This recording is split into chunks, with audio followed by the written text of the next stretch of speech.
You're listening to How to 20-something, the only podcast that helps both men and women navigate their 20s and learn how to adult across all aspects of their lives. We're going to be focusing on career, relationships, finances, fitness, nutrition, and all of the common challenges and obstacles a typical 20-something will face in this post-college life and what to do about it. I'm your host, Just Diamond, and I am the CEO and founder of Just Diamond Coaching, where I help young professionals get their shit together, gain their confidence, and own their life. No one prepares you for this adulting world, so allow me to help you feel like you are no longer a chicken running around with its head cut off, and that you actually know what the hell is going on and what your next step to take is. Welcome to How to 20-something.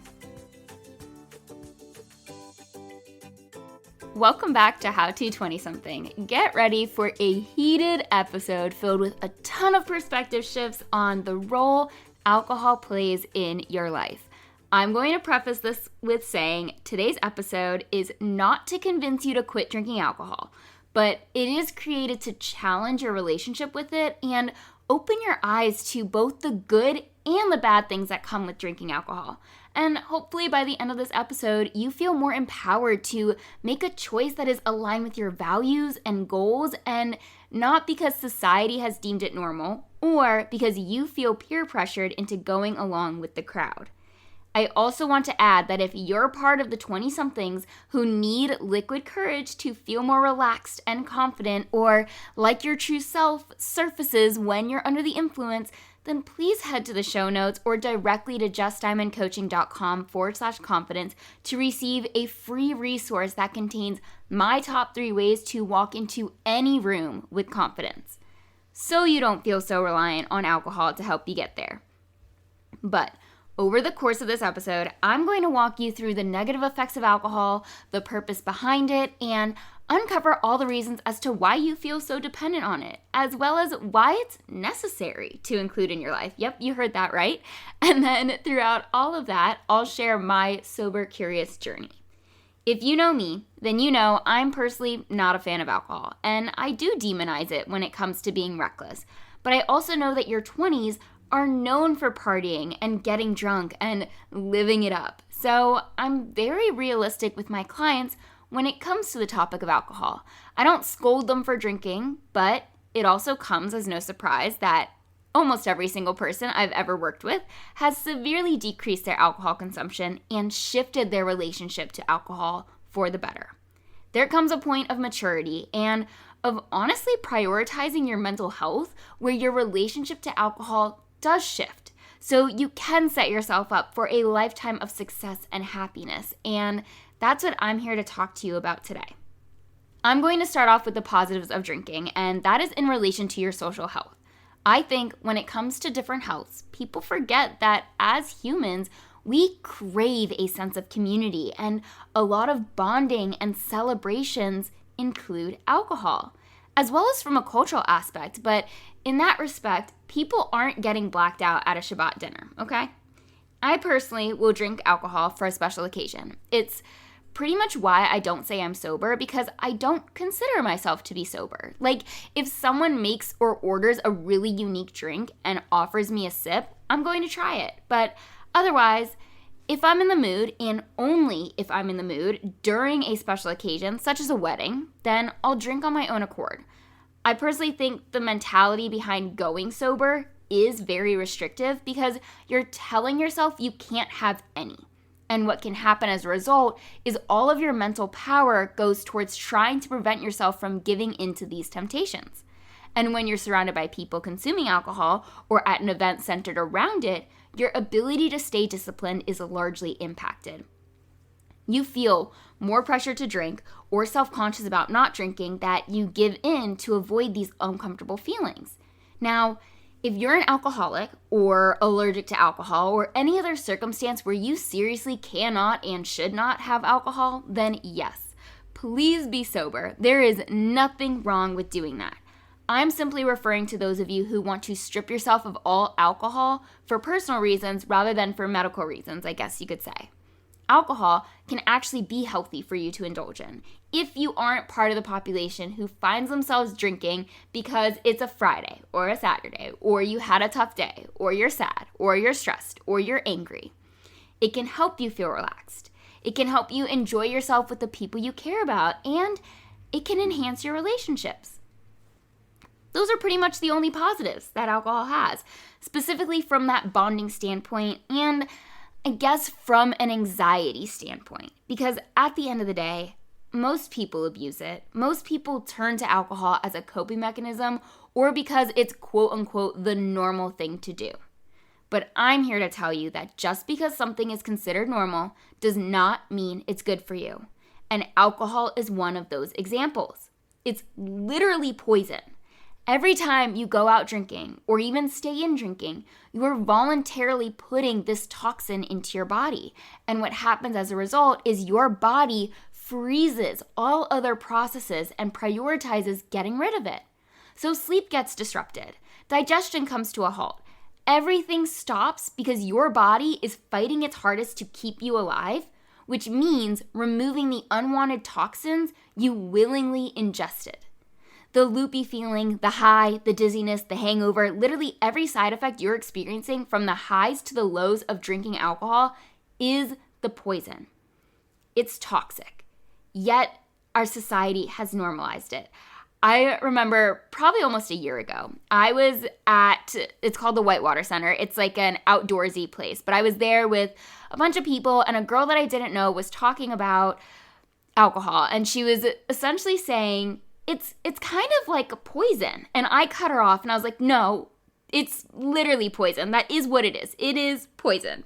Which, it was just funny that she's like, oh, it's kind of like it. And I was like, no, that is what it is. It's not kind of, it is. But anyways, I personally don't drink for a multitude of reasons. And the fact that it's poison, honestly, isn't one of them. Sort of.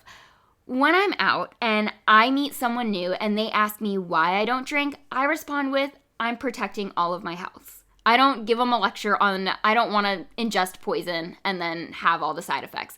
But what I mean is my financial, mental, emotional, nutritional, and physical health. Financially speaking, alcohol is expensive. And I don't know if you know this, but I'm self-employed and I'm not going to spend my money on frivolous activities that aren't adding value to my life, or at least I don't feel are going to add value to my life. This is my personal opinion because like I said, I don't feel like alcohol adds anything to my life. I honestly feel like it takes away from my life. For those of you who aren't self-employed, but feel like you never have enough money because you're drastically underpaid for today's economy, then I'm sorry to tell you this, but this also applies to you. I hear all the time that all of these 20-somethings are living paycheck to paycheck, when in reality, you're spending hundreds of dollars a month on your alcohol endeavors. When I graduated college, my starting salary was $35,000 before taxes, and I was able to save a couple hundred every month. This was also at a time when I was drinking just about every weekend. But my rule was every time I went out, I could buy myself one drink. And from that point on, I either was not drinking that night or someone else, say a boy I met along the way, would be buying my drinks. If you're a guy listening, that might be more difficult for you, but you can set a limit for yourself as to how much you're willing to spend in one weekend and hold yourself to that standard. I once had a male client who would say he could set a limit, but then in the moment, the night would get away from him and all of a sudden he spent upwards of $500 on himself and those around him. So we talked about getting a Visa card, like one of those prepaid cards, putting $150 on it and only using that for the night out. And what would happen was he was forced to pay more attention to how much money he was spending and also realized how easy it was to spend that kind of money. The result of implementing this simple little trick was 6 months after we were done with our coaching partnership, he was able to save enough money to put down money for his own condo. Because he would literally spend about $500 every Friday, Saturday, and potentially Sunday, and that adds up quick. Again, I'm not saying you should never drink or that alcohol is the devil, but I am saying be fucking for real right now. Don't complain about your finances when you're spending any extra money you could have on alcohol every single weekend. What you're really spending your dollars on is immediate gratification with no thought about the long-term consequences and not just about the financial consequences, as I'll get into. You reason that it's okay to spend a couple $100s on one fun night out for the memories and forget that you can't even recall the fun night out because of all the alcohol. And then you wake up hungover and convince yourself it was worth it because the night was fun, even if you can't remember the fun parts. Like those dollars could be allocated towards a trip or towards improving your life for the long term, like working with a coach. I know saving isn't very fun because saving means delaying your gratification. But you could save your money and invest it, or be able to afford your own place like my client was able to. The bottom line is, alcohol destroys your financial health because your inhibition to stop or slow down is drastically reduced, and you get too carried away time and time again, meaning you spend more money than you ever planned to on every single or almost every single night out. I'm not trying to tell you how to spend your money, but I do want to wake you up to a life that exists outside of the bar. Outside of your financial health and realizing where your extra money is actually going, alcohol severely damages your mental health too, as I'm sure you're well aware of. Now, I know what it's like to have a wild night out and send that risky text or let your real feelings take over where maybe you say some things that you didn't think through, so it came out all wrong. I also know what it's like when you're out and getting drunk and something bad happens where you're hysterically crying and can't get a grip on your emotions. Oh, or how about doing something really, really stupid, like try to convince a cop that your fake ID is really yours when you're 20 years old. And that's just an example because my mom and sister listen to the show and they know I would never be that stupid. But then the worst part with each of those scenarios is when you wake up the next day filled with regret and your sober self has to deal with your drunk actions. And now all of your mental energy is replaying the questionable and regretful decisions from the night before, only increasing your anxiety. So while alcohol might provide you with temporary relief from a stressful moment in your life or make an exciting moment even better, it really results in you feeling worse than before once the effects wear off. Because at the end of the day, alcohol is a depressant. It quite literally depresses your neural activity that helps you otherwise think clearly and make good judgment calls. It also exacerbates feelings, as I mentioned with my examples. I still cringe to this day over some of the things I did while very intoxicated in college. And that was when I was a kid with no real responsibilities. I can only imagine how actual adults in the post-college world feel after making a really dumb decision because they were under the influence. I used to be a partier. I went to an SEC school where that was a major part of the college experience, where by senior spring, we were at the bars 5 of the 7 nights in a week. Alcohol became a habit. Even though I wasn't blacking out, I was still putting this liquid into my system more nights than not. I mean, during my junior year, my friend Kylie and I would study at the library, and then when we were done, we would pull out her Magic 8-Ball app and ask if we should go to Salty's, which is a bar in Gainesville, and it would say the answer points to yes. So we would go get a beer with our backpacks directly from the library. My roommates and I would also take shots while studying, or shots if your exam went poorly. It became so constant and so normal that I didn't think anything was wrong with the role alcohol played in my life. Besides, I was still getting good grades, I was still waking up for classes, and it really didn't change much. It didn't have those negative side effects because my body was also a lot more resilient and I had a lot less responsibilities. I'm telling you this because I get it. Alcohol is fun, but it's your relationship to it that is detrimental to your quality of life, especially as you age. Now, I got out of drinking every weekend during the pandemic because everything was shut down and I didn't see a point in drinking in my apartment. And then when life continued to be stressful, I knew I wouldn't be helping my mental health if I continued to drink like I had in college. Fast forward to today, being self-employed and having my business be my image, there is no way I want to risk making some stupid drunk mistake that jeopardizes everything I've worked for. The third health alcohol ruins is your physical health, and this one is impacted in a couple of different ways. Aesthetically, your body is going to go downhill, and then from a habit standpoint, you're going to skip out on your workout and not eat well, because when you're hungover and your head is pounding and you're potentially throwing up, the last thing you're going to do is go to the gym or work out. You'll also be coming off of shit sleep because alcohol disrupts your body's natural sleep cycle, as well as when you go out drinking, you're going to come home later and go to bed later and wake up later with worse sleep throughout that night. So while you're probably able to fall asleep faster since it promotes drowsiness, your normal cycles, mainly REM or rapid eye movement, gets fucked. We need that cycle to restore our brain and our body and recover and repair. Meaning, because you chose to go out and party like you were still in college, you're stressing your body out, not just from the poison you willingly put into it, but also because you're not going to sleep well and get the restful sleep your body demands. Like, think about it from an evolutionary standpoint.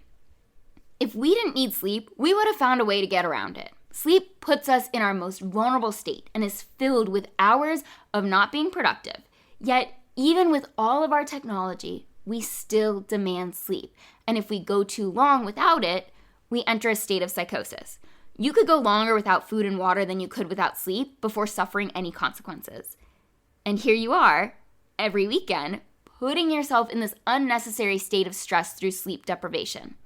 And for what? For an hour of fun that you actually remember? Is it worth it? Don't let me be the one to tell you if it is or isn't. I'm just here to put things into perspective. And that really comes down to knowing there is more to life than a night out every single Friday, Saturday, and Sunday fun day. We are not in college anymore. Our bodies can't handle this kind of treatment long term, and you're not getting any younger.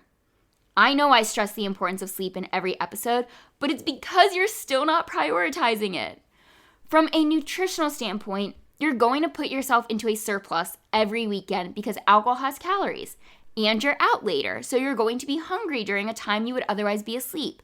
And then the choices you make to satisfy your hunger are not going to be healthy either, because no one comes home from a night out and craves a carrot. So those late night Taco Bell runs, or when I was in college it was pizza by the slice, are not going to help your body. Not with the way it looks and not with the way it feels. Your love handles, your belly pooch, your consistent weight gain as you move through your 20s and beyond are only going to get worse if you don't clean up your relationship to alcohol. And as I mentioned briefly towards the beginning of this episode, your digestion comes to a halt, meaning your body is going to stop breaking down any and all foods for upwards of the following 24 hours to prioritize removing the alcohol from your system. So then what happens to the food you're eating? Well, if your body isn't able to break it down, that means it's not going to allocate the nutrients in the food you're consuming to its proper places and then use the rest for fuel. Instead, what's happening is your body is thinking, okay, well, we're dying because we have this poison in us, so this food will just have to be taken care of later if we have time. Let's leave it on the hips for now. And not to mention your organs are being damaged too. It's the things you can't see or feel, but get affected time and time again until it's too late. So if you're a chronic drinker, as in you consume at least 7 drinks in a 7-day span, not daily, but even if you have 3 drinks on Friday and 4 on Saturday, more weekends than not, you are considered a chronic drinker and your liver is being destroyed, which then impairs your body's natural metabolic capabilities, or in layman's terms, the way it processes everything that you consume. Your stomach issues, it's not because you're a hot girl. They're from your alcohol consumption due to that chronic inflammation to your digestive system from your drinking habits. Your immune system is suppressed, so your ability to fight off infections becomes more difficult, again, because your body is prioritizing this liquid above everything else. And probably to no surprise, your kidneys are being destroyed because that's your body's natural filtration system. And if you keep forcing your kidneys to filter out the alcohol, then you are slowly damaging them and you are increasing your likelihood of developing a kidney disease. Overall, moderate consumption may not cause significant harm, at least not right now in your 20s. But think long term and really think about your relationship to alcohol. You're literally making your life harder when you resort to your alcoholic tendencies because you don't want to face whatever problem is occurring right in that moment. And you're using it to self-soothe. Or you don't want to face your own awkwardness or insecurities. Really, the only positive non-coping mechanism use of alcohol is when it comes to religious practices or celebrations. And no, celebrating the end of the work week or a tough work day does not count as a cause for celebrating. So, how can we fix this? How can your relationship to your own brain and life and substances improve? Well, for one, you need to ask yourself why you're drinking when you have the urge to quench your thirst. Pair it with an emotion or a feeling. For example, are you nervous, stressed, overwhelmed, sad, excited, happy? Or pair it with an outcome you're after. Do you want to feel relaxed? Do you want to feel confident, courageous, happy again?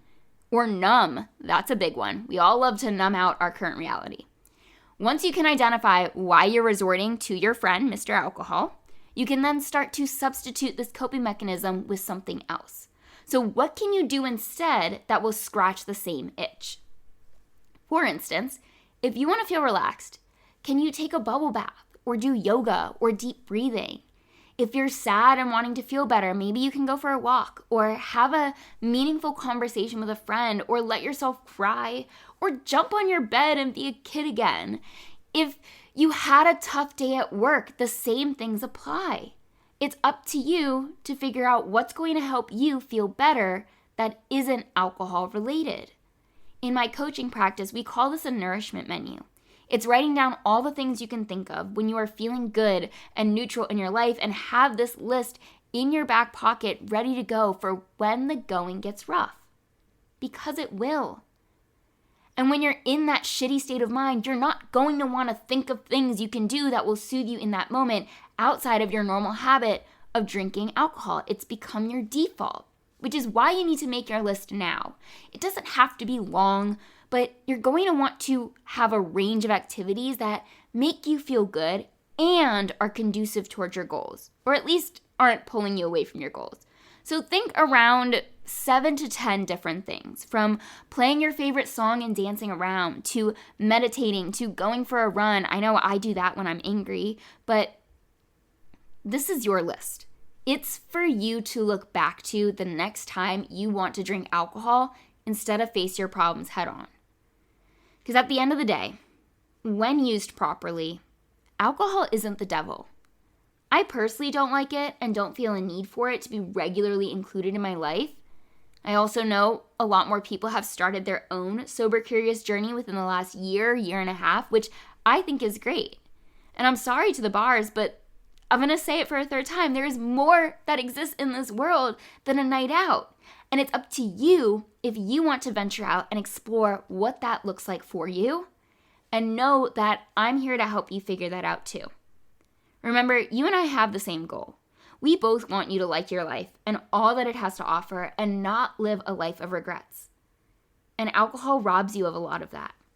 It's time to learn about your interests and hobbies and what lights you up, and you'll start to understand that you don't need alcohol anymore and you don't want alcohol anymore. Choosing to go out and drink is making that sacrifice to all of your health.